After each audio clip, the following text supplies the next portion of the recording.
Историските основи за појава на амблемите се прастари. Употребата на разновидни амблеми за символичко изразување може да се следат уште кај примитивните народи, а тоа било прифатено потоа од народите носители на цивилизациите – сумерци, вавилонци, феникијци, персици, хелени, македонци, римјани.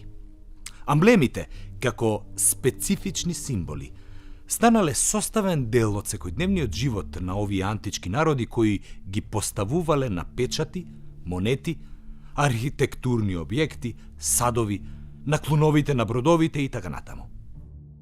Иако овие амблеми имале само орнаментален карактер и биле сосем случајно и произволно одбрани, сепак тие биле основите на идното средновековно формално символичко изразување во Европа. Имено, амблематиката во средновековието ќе најде своја специфична примена во тогаш изнедрената хералдика. Хералдиката се занимава со појава, изработка и проучување на грбовите. Представува екзактен и прецизен систем на идентификување на имателите на амблемите поставени во грбовите. Преку примена на грижливо одбрани и строго точно подредени амблеми поставени на штитови, хералдиката пружа широко разбирлив систем на идентификација во средновековието. Тоа е од големо значење во услови кога во средновековна Европа мнозинството луѓе биле неписмени, а ваквата слика за Балканот останала карактеристична дури до крајот на 18 век. Заради тоа, метафоричките форми на комуникација и емоционални асоциации играле мощна важна улога. Во ваков историски контекст, амблемите нашле значајна и опсежна примена. Се аплицирале на воената опрема на средновековните витези, како што се нивните штитови, мечови и корици, шлемови, надшлемици, феудални знамиња. На тој начин, амблемите прераснале во символи кои биле карактеристични за имателот на истите. Станале негово лично обележје. Тие биле неговите инсигнии. Со појавата на хералдиката, овие специфични обележја од воената опрема преминале во средновековните грбови. Така, до тогашните лични обележја, инсигни, прераснале во амблем на штитот и станале задолжителен дел од грбот на имателот. Грбот, како наследно, непроменето и постојано обележје, составен според правилата на хералдиката, служел за разликување на одделно лице, род, институција, град, област, народ, држава, корпорација, политичка, стопанска или црковна организација. Грбот го отсликувал мирогледот, личните карактеристики, семејни релации и општествен статус на имателот. Носителот на грбот, по претходна консултација со хералд, изработувач на грбови, одлучувал кој амблем или неколку амблеми да ги постави на својот грб. Поставените амблеми во грбовниот штит морале да бидат јасни и разбирливи за секого. Освен реалниот приказ на самата фигура, амблемите имале и символичко, односно прикриено, тајно значење. Тоа истовремено се однесувало и на бојата во која што е поставен амблемот. Амблематиката како систем на символи кои пренесуваат одредени пораки има за цел да ги протолкува амблемите и да посочи на нивното значење. Имено, со осознавањето на символичкото значење на амблемот и неговата боја, возможно е да се согледа она кое изостанува само при неговото едноставно наблюдување. Особено затоа што понекогаш имало повеќе амблеми во една грбовна композиција за кои треба да се разбере зошто токму тие со дадените бои се избрани, како и зошто е избран поставениот нивни распоред. Амблематичката подлога кај балканските народи представувало главно германско, италијанско и црковно-хералдичко влијание. Тоа било посилно во Словенија, Хрватска, Босна и Албанија, помалку во Србија, а најслабо во Црна Гора, Македонија и Бугарија. Кај последниве народи, заради силно изразеното влијание од Византија, каде што не постоела вистинска хералдичка традиција, амблемите како официјални обележја биле прифатени подоцна во однос на народите од западно-балканските простори.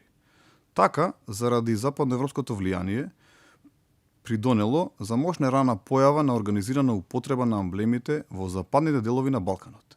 Тие, олицетворени во првите семејни и градски грбови, се регистрирани уште во крајот на 12-тиот и почеток на 13-тиот век. Во источниот дел на Балканот пак, првите семејни и градски грбови се регистрирани дури кон средината на 14-тиот век. Застапеноста на одредени фигури како омилени амблеми во Европа е следна. Најчест амблем од сите фигури употребувани во планетарната хералдика бил лавот. По него следува орелот со варијанта двоглав орел. Потоа следуваат амблемите со представи на сокол, конј, крин. Состојбата на Балканот со омилени амблеми речиси во целост е идентична со европската. Тоа особено се однесува на најпопуларните амблеми лавот и орелот. Амблемот лав бил омилен не само помеѓу световните аристократи, туку често бил застапен во државните, но и во земските, етничките грбови. Символичкото значење на амблемот лав е кралско височество, храброст, достоинство. Негова најфреквентна представа е во положба на стоечки став, исправен на задните нозе, свртен кон десната хералдичка страна, лева страна од аспект на наблюдувачот. Најчесто се представува во златно-жолта боја, чие символичко значење е богатство, правичност и великодушност. Неретко е во црвена боја, чие символичко значење е храброст, решителност, слобода. По лавот, најприсутна фигура како амблем бил орелот, често со две идентични, симетрично поставени глави. Неговото символичко значење е преокупираност со возвишени цели, рационалност и остроумност. Најчесто се представува во златно-жолта боја, но и во сребрено-бела боја, чие символичко значење е чест, невиност, еднаквост. Во продолжение ги представуваме омилените амблеми на средновековните балкански народи, соседи на Македонија по следниот редослед: Словенија, Хрватска, Босна, Албанија, Византија, Србија, Црнагора и Бугарија. Амблеми во Словенија. Во раниот среден век територијата на Словенија се нарекувала Карантанија.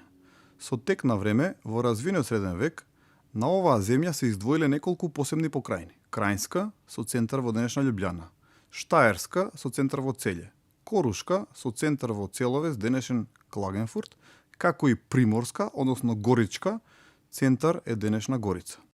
Во земјата се чувствувало засилено германско влијание, кој нашло одраз во изборот на амблеми поставувани на грбовите, но и на монетите. Во Словенија, најрано од сите други балкански земји, започнала примена на грбови веќе во втората половина на 12-тиот век. Најстарите биле на познатите аристократски семејства, како што се цельските и горичките грофови, додека од почетокот на 13-тиот век грбови имале и високите црковни лица во Словенија. Цельските грофови за свој амблем избрале 3 шесткраки златно-жолти звезди. Според некои мислење тоа се звезди деници. Символичкото значење на овој амблем е надеж за стекнување поголема чест и слава.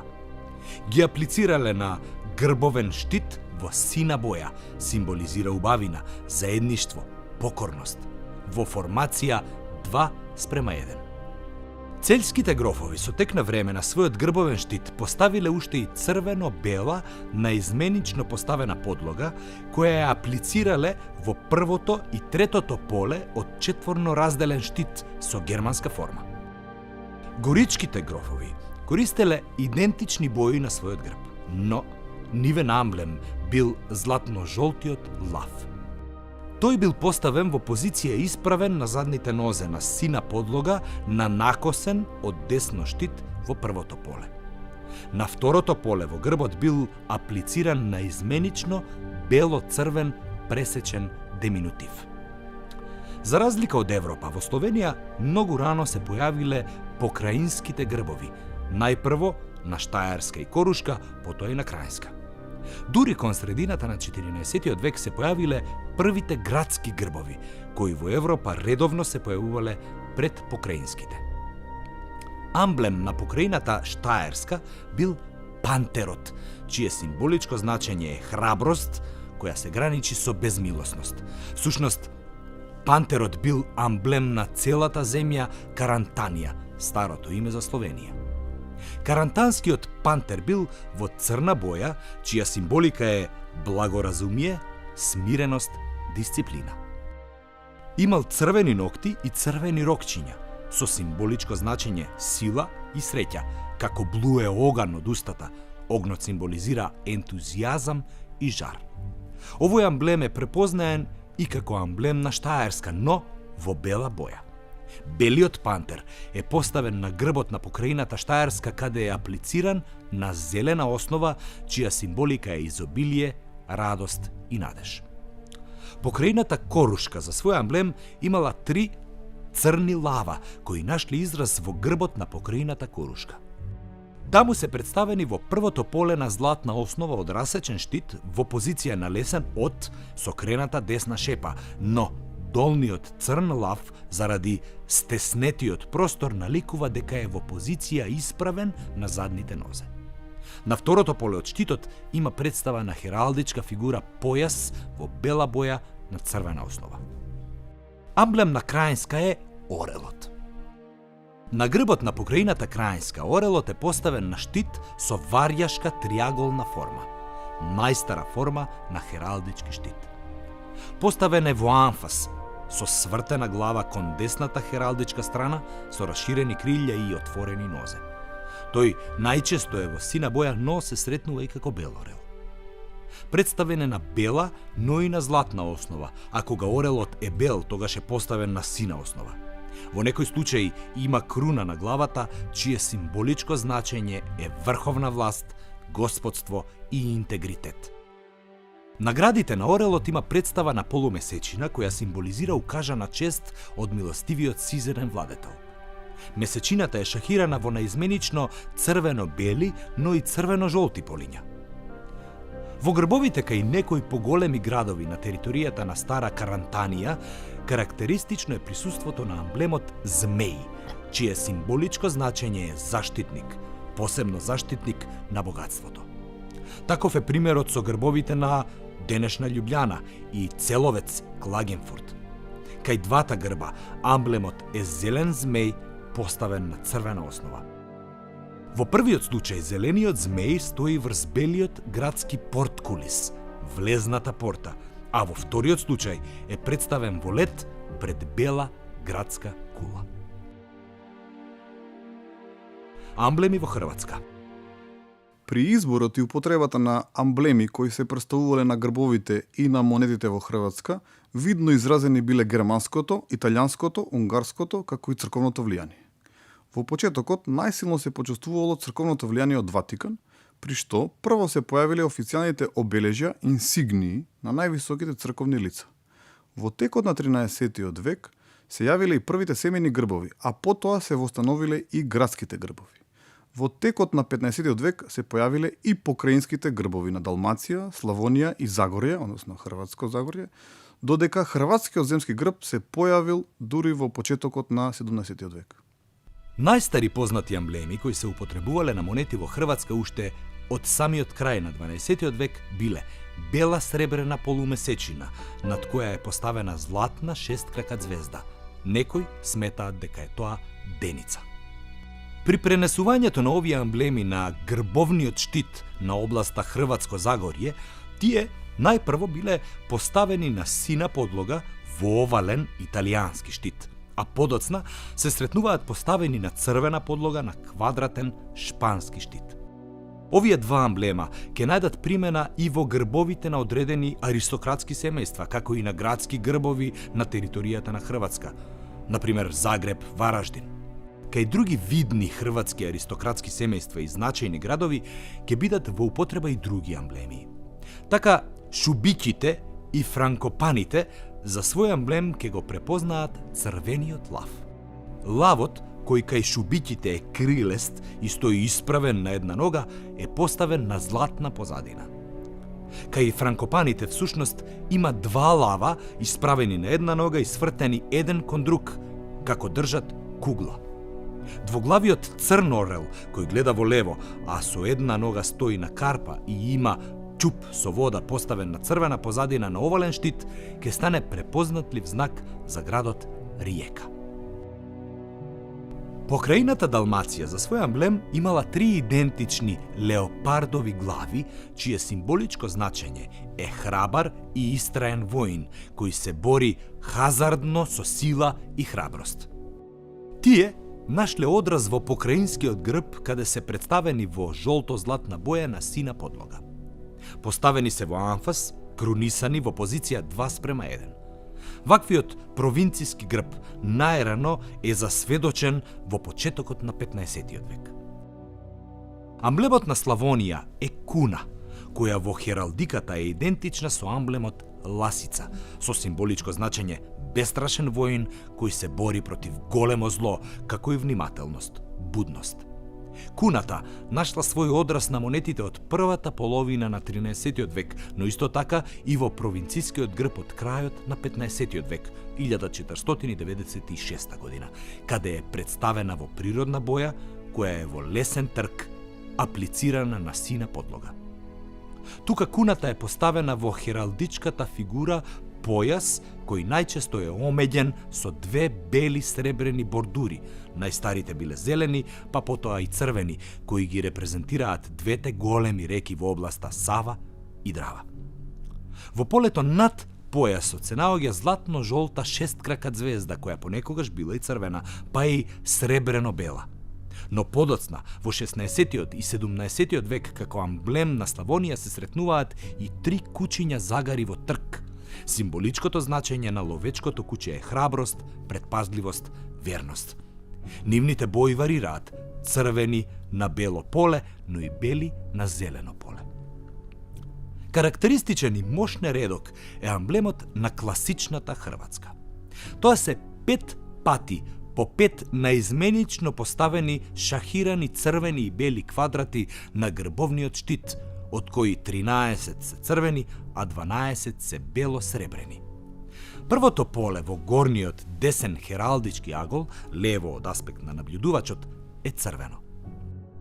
Најраната нивна представа е на грб кој се наоѓа во австријскиот град Инсбрук од 1495 година, а како неспорен провинцијски грб на Хрватска се сретнува од почетокот на 16-тиот век, од 1508 до 1527 година.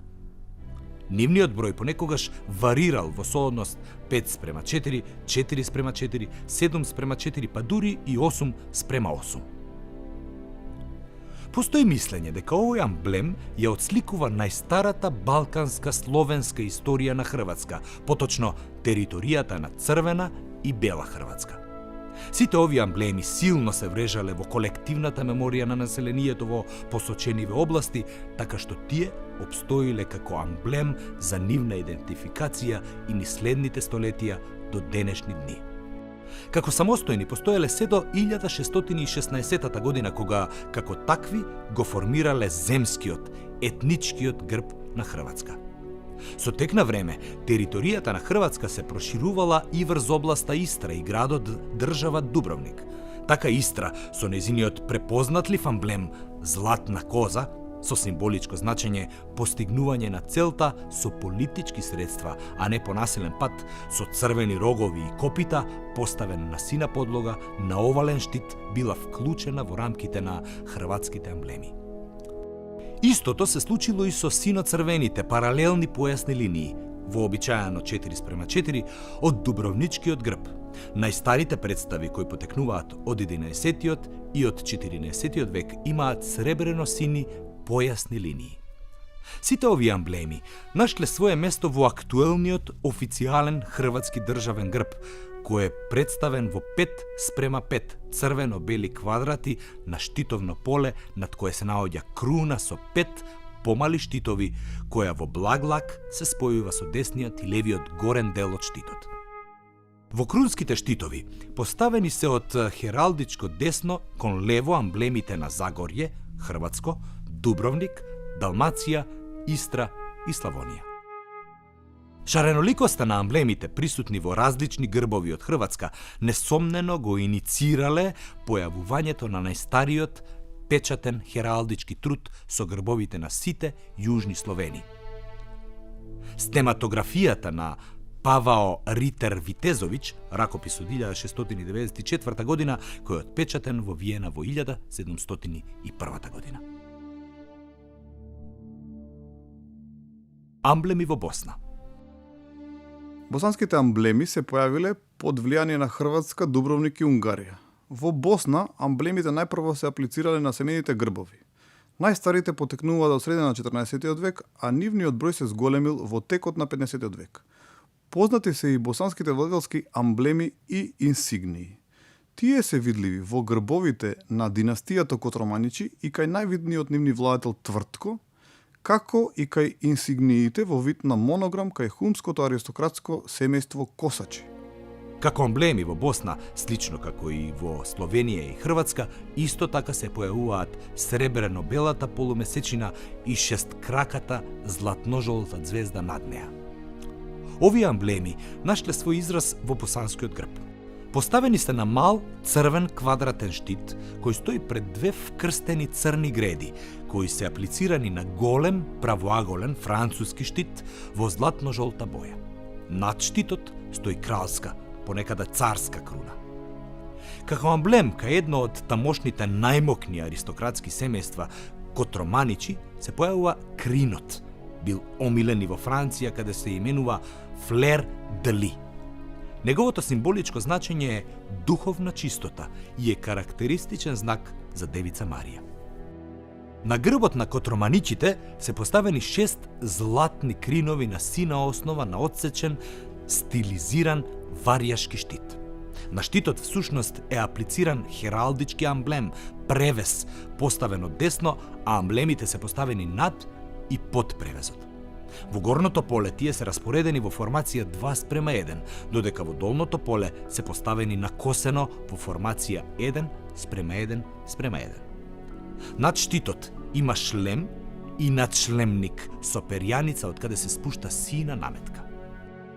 На грбот на владетелот Твртко, по неговото кронисување за крал во 1377 година, наместо надшлемник со перјаница над шлемот има поставено кралска круна. Но Котроманичите го користеле и амблемот лав, а во таквата грбовна композиција ги нема криновите. Црвен лав во позиција исправен на задните нозе е аплициран врз стилизиран, отсечен варјашки штит, на чиешто поле се поставени деминутиви од наизменични златно-жолти и сино-десни превези. Тука амблемот лав се користи и како надшлемник кој држи крст на стап со предните шепи. Косачите биле мощни значајни босански аристократи кои управувале со хум, Захумје, подоцна наречена Херцеговина. Тие немале свој омилен амблем, туку користеле моногам како нивно обележје инигнија. Нивниот грб представува стилизиран, отсечен варјашки штит на чиешто поле се поставени деминутиви од наизменични сребрено-бели и црвено-десни превези. Над шлемот како надшлемник има амблем лав во црвена боја кој држи грбовно знаме, банер со предните шепи. И кај некои други босански аристократски семејства се сретнува амблемот црвен лав, како што е случајот кај хрватиничите, на штит во позиција исправен на задните нозе и во борбен став кон човечка рака која држи изваден меч. Криновите како амблеми и црвената боја се присутни и во грбовите штитови на Павловичите, 3 бели крина во позиција 2:1, меѓу кои се наоѓа златно-жолта предна страна од тврдина. И Хрвоевичите, 3 црвени крина во десен златен превес, а во горното и долното црвено поле по еден малтешки крст. Заради големиот интерес за амблеми и грбови во Босна, токму таму се појавиле првите ракописни зборници на грбови, наречени грбовници. Најстариот досега познат е грбовникот на Коренич, Ноерич, од 1595 година, со што босанската хералдика се смета за најстара на Балканот. Со свое големо значење не заостанува ниту фојничкиот грбовник од 17 век. Амблеми во Албанија. Во Албанија најрано и најсилно од сите јужнобалкански простори се почувствувало западноевропското влијание, особено италијанското и француското. Имено, заради географската близина со Италија, во Албанија во 13-тиот век реална власт имале француските владелски семејства од домот на Анжуиците од Јужна Италија, со што земјата широко се отворила за продор на западноевропското хералдичко влијание. Првите амблеми, кои биле популарни кај феудалците во Албанија, нашле свој израз во месни семејни грбови. Но најстарите такви се регистрирани дури во крајот на 14 и почеток на 15 век. Наспроти присуството на семејните грбови, карактеристично за Албанија е дека таму нема регистрирано провинцијски, земски, ниту државен грб во средниот век. Сепак, дознавајки за тамошните семејни грбови од зборниците на грбови кои потекнуваат од крајот на 16 до 18 век, во еден од нив над грбот на градот Берат стои надпис Албанија. Меѓу најраните, а денес и еден од најпознатите амблеми присутни на грбовите на познати аристократски семејства од територијата на Албанија е оној на кастриотите. Двоглавиот орел бил аплициран на грбовен штит, чија што форма варирала, одсечен, варјашки, но и овален, италијански. Бил поставен во позиција амфас со раширени крилја и отворени нозе, најчесто во црна боја, но се сретнува и како бел и жолт.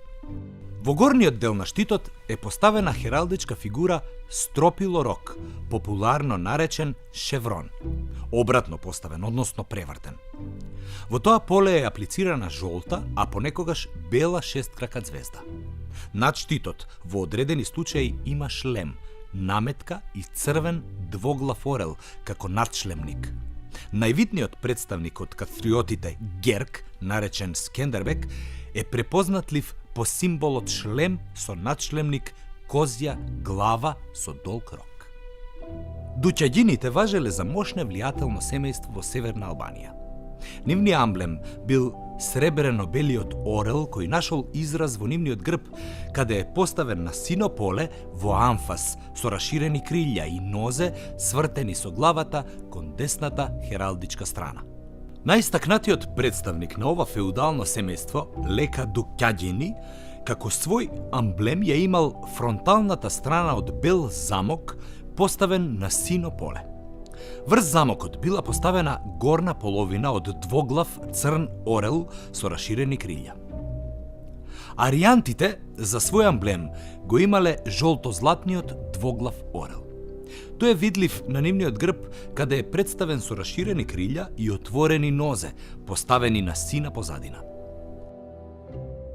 Византиското семејство Комнени Асен, кое е доминирало во јужното албанско крајбрежје, регионот на Валона, за свој амблем го имало златно-жолтиот лав. Тој бил поставен на нивниот грб на црвена позадина во позиција исправен на задната нога со крената опашка и круна на главата. Омилен амблем и на угледните аристократи Топија од Средна Албанија бил златно-жолтиот лав. Тој бил представен на нивниот семеен грб во позиција исправен на задната нога, како држи кренат меч во предната десна шепа. Над кренатата шепа е аплициран мал сребрено-бел крин, несомнено француско влијание. Феудалните куќи на Гропа, Јоними и Скура исто така го имале за свој амблем лавот. Тој е видлив во нивните семејни грбови, каде е поставен в позиција исправен на задната нога. Кај Гропа лавот бил син на златно-жолто поле, а кај Јонимите бил златно-жолт на сино поле и во предната шепа држи златно-жолта стражарска кула. Кај Скурите лавот бил сребрено-бел на сино поле со начулени уши, а над предната шепа е аплициран мал сребрено-бел крин. Врз амблемот е поставена хералдичка фигура лев превес во црвена боја прикачен на штитот со две бели сребрени белегзии во вид на звезди. Интересно, и кај најзначајните средновековни градови на територијата на Албанија, омилени амблеми биле орелот и почесто лавот. Така, Во грбот на градот Скадар, златно-жолтиот двоглав орел бил поставен во горното хералдичко сино поле во позиција со раширени крилја и отворени нозе, со круни на главите. Во долното златно-жолто поле има 3 сини рози во позиција 2:1. Во случајот со драч, присутен е амблемот златно-жолт лав поставен на црвена основа, но во постарата верзија видливи се 3 златно-жолти крина во позиција 3:0, поставени во горното сино поле од грбов штит, кај кој во долното поле има наизменично поставени црвено-бели деминутиви од хералдичката фигура појас. Истиот амблем, златно-жолт лав, поставен на црвена основа, бил омилен амблем и на градот Валона, познат во средниот век под името Авлона. На грбот на градот, лавот е поставен како стои на златно-жолта полумесечина и над неговата крената опашка има 6крака златно-жолта звезда, а со предните шепи држи знаме, во кое на сина основа има златно-жолт крст. Амблемот лав е присутен и во современиот грб на градот Тирана. Идентичен како кај семејството Скури, поставен во левото поле на расечен штит, каде во десното црвено поле има бела кула со градски часовник, а над штитот лежи вообичаена градска мурална, дзидна круна со 3 кули и отворен влез. Амблеми во Византија. Византија како држава има специфична улога во историјата, од причини што таа не е типична средновековна држава и не настана како што настанале другите средновековни држави после големата преселба на народите, туку едноставно таа е трансформирана старата Римска империја која што продолжи да екзистира во источните провинции на некогашната Римска империја и оттаму значењето на Византија е во тоа што таа ги сочувала античките традиции, античките придобивки за човештвото и истите ги пренела на останатите народи кога веќе тие биле спремни да ги прифатат. На територијата на Византија долго време не постоела традиција на употреба на амблеми за идентификација. Таквата состојба се сменила во почетокот на 13 век, кога царството било урнисано од западноевропските крстоносци за време на четвртиот крстоносен поход 1204 година. На тлото на уништената Византија, крстоносците воспоставиле свое царство наречено Латинска империја, но и други помали држави. На сите тие простори ја донеле и својата западноевропска традиција за употреба на амблеми, грбови и знамиња. Иако толку моќна Византиската империја, кога се во прашање хералдичките знаци, хералдичките инсигни, грбот и знамето, тука може да кажеме дека веќе и Византија не е имуна на туѓите влијанија, посебно после 1096 година, иако јас би рекол дека и нешто порано од 1081-1085, кога норманите започнуваат да навлегуваат на византијска територија, фактички тие нормански рицари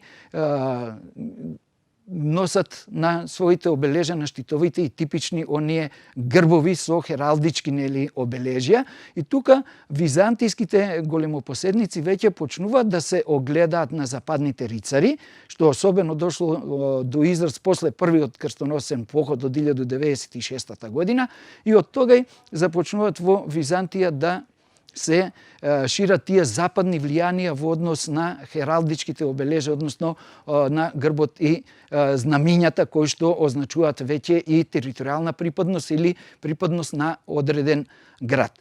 Тоа е сосема разбирливо, бидејќи веќе од 11 век наваму цивилизацијата е многу понапредна, христијанството е веќе во цела Европа расширено и тука се случиле оние најзначајни настани, односно поделбата, шизмата во црквата 1054 година и фактички таа конкуренција меѓу истокот и западот постојано расте и таа конкуренција доведува и до еден вид културен надпревар кој ќе се покаже позначаен во одредени домини на општественото уредување и на државното уредување во својата држава и кој ќе изврши поголемо влијание на останатите народи. Златен крст бил амблем на грбот на Латинската империја.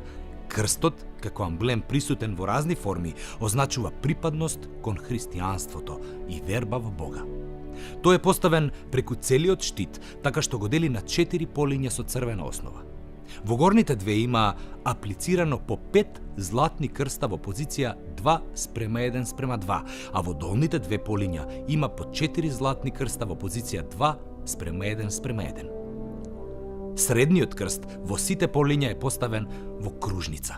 Реликвиите во средниот век стануваат еден вид на оружје, еден вид на представништво на моќта на државата. Како што денес тоа се златните полуги, некогаш поседување на реликвиите од најважните личности на христијанството, пред се апостолите, крстот на кој што е Исус распнат и облеката што му припаѓала на Исус и Богородица, како и круната која била ставена на Исусовата глава, круната од трн, представуваат најважните реликвии, чие поседување било особено важно. Венецијанците, за да добијат на важност од кога станале економски моќни, ќе го сменат заштитникот на градот, кој што некогаш бил Свети Теодор Тирон, во Свети Марко, со тоа што ги украле реликвиите од градот Александрија и ги прошверцувале во брод пред очите на муслиманите во брод со свињи, кој што не бил проверуван.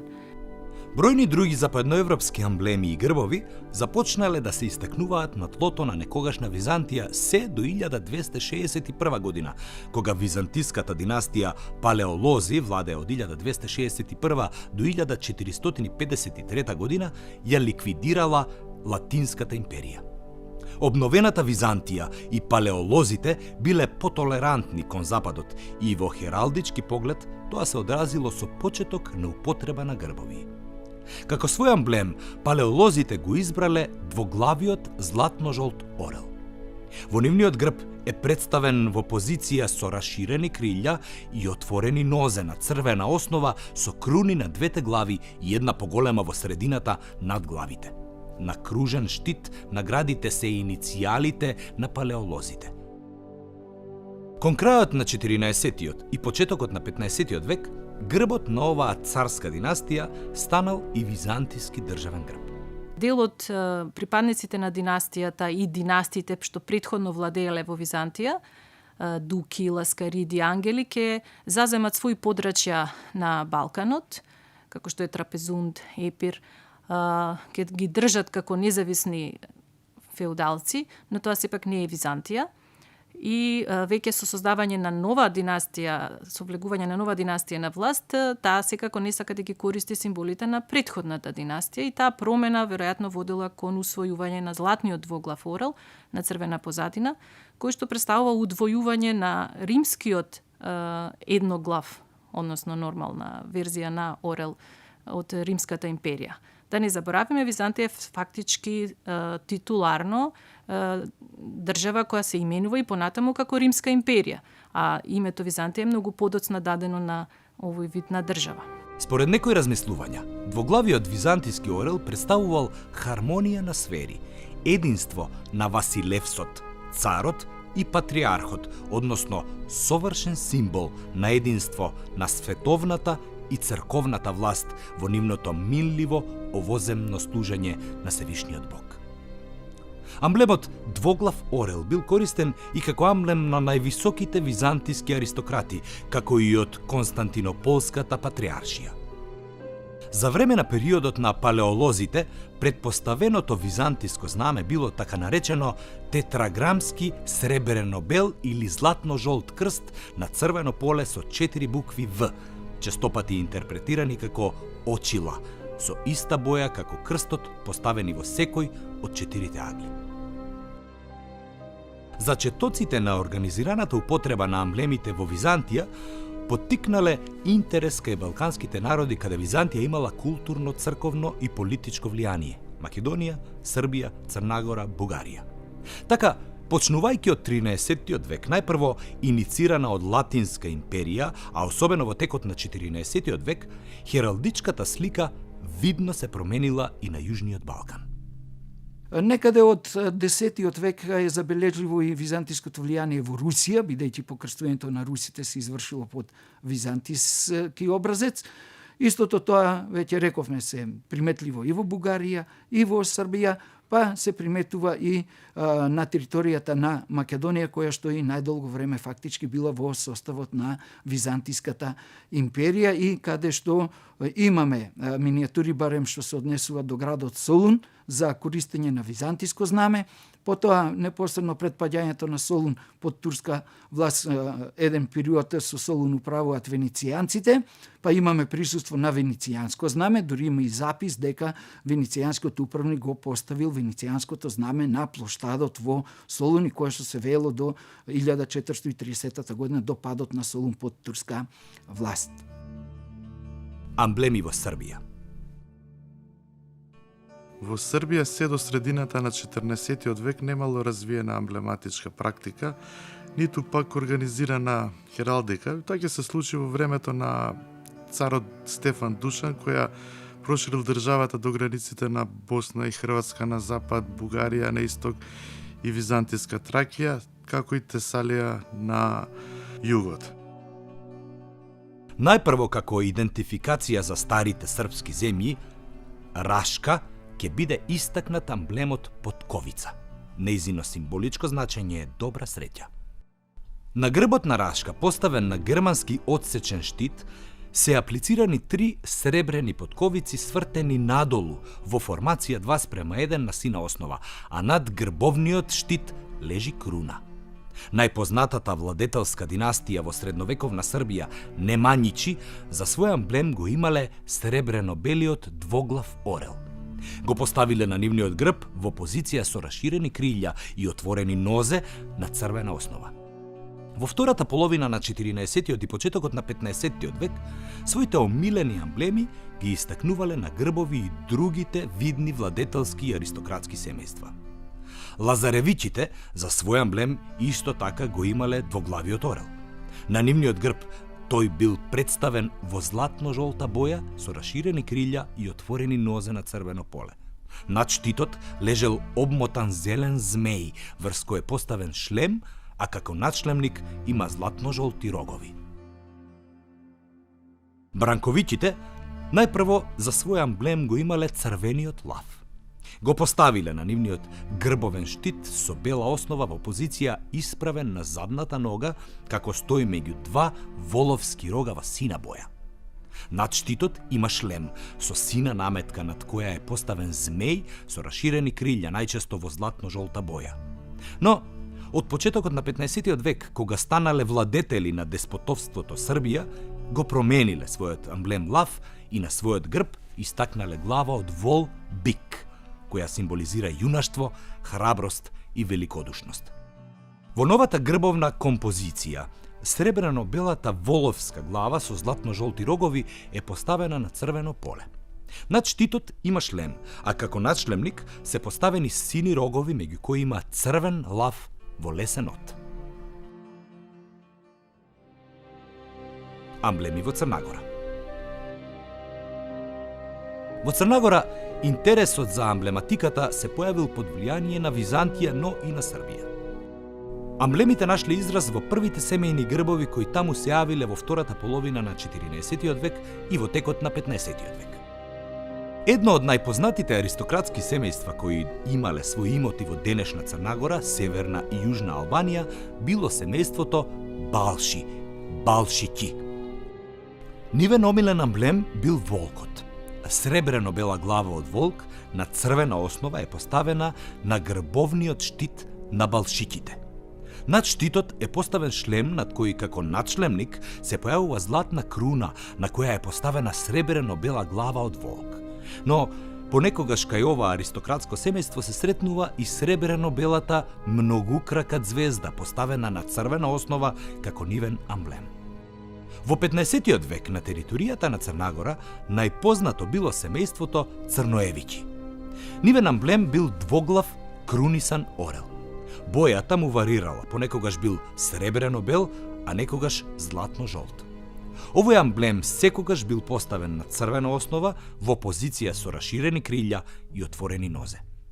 Во грбовната композиција на црноевичите се сретнува ловоров венец околу штитот, кој во горниот дел завршува со круна, но има случаи и со поставен шлем над штитот, врз кој има круна на која е поставен црн змеј со раширени крилја. Амблематиката и хералдиката во Црнагора се наоѓала на маргините на јавниот интерес, иако земјата е податлива во овие сфери. Постои дури и црногорска специфичност која се согледува во тоа што тамошните главатари на племињата имале своји амблеми поставени на грбови. Амблеми во Бугарија. Бугарија, иако била забележителна средновековна државна формација, е една од државите кои не можат да се пофалат со развиена средновековна амблематика, ниту хералдика. Иако таму не се познати рани семејни грбови, како куриозитет се појавил владетелскиот грб, но со забележлива непостојаност при употребата на амблемот. Најстариот владетелски грб за овој амблем го има лавот. Најпрво, во еден спомен за владетелски бугарски грб од самиот крај на 13 век, сочуван во препис од средината на 17 век, се сретнува представа на крунисан сребрено-бел лав, исправен на задната нога со глава во амфас поставен на црна заднина. Потоа, како владетелски амблеми се појавуваат 3 лава најрано од крајот на 14 па се до 17 век. Нивната боја и позиција често варира.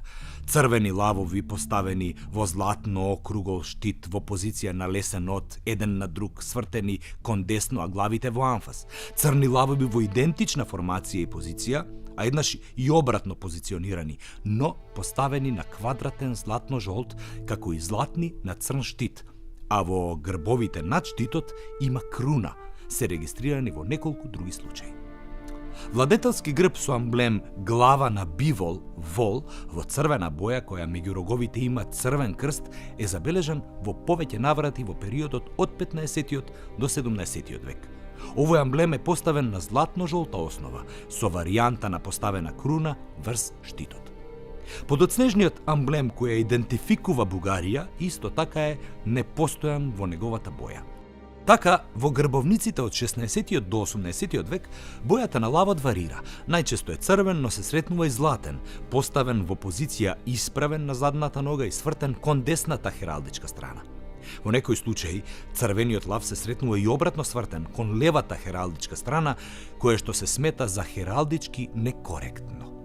Во ваквиот случај, во горниот десен агол, во грбовниот штит, има аплицирано сребрено-бела шесткрака звезда, а во долниот лев агол има сребрено-бела полумесечина.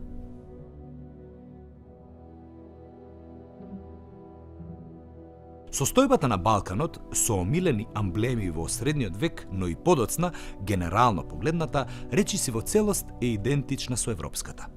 Тоа особено се однесува на најпопуларните амблеми – лавот и орелот.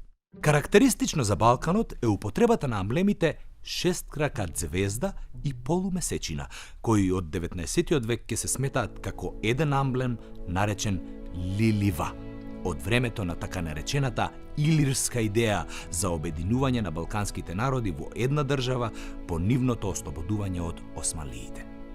Сепак, кај одделни балкански народи се јавуваат и специфики во поглед на застапеноста на амблемите, како што се змеј и пантер во Словенија, куна и леопард во Хрватска, крин во Босна, волк во Црнагора и во Македонија, глава од вол бик во Србија и во Бугарија. Процесот на истакнување на амблемите и употребата на грбовите кај балканските народи бил запрен со османлиското настапување и уништувањето на нивните држави до средината на 15 век. Имено, во османлиската држава не постоела традиција на употреба на амблеми, ниту пак на грбови. Првиот хералдички државен грб ќе се појави дури во доцниот 19 век. Подчинети од османлиите, кај балканските народи во 18 век се зародила идејата за заедничко делување и промена на постојаната ситуација, пошто би следувало формирање заедничка држава. Оваа идеја нашла одраз и во така наречените илирски грбовници, кои не одразувале реалноста, туку посакувана, фиктивна состојба.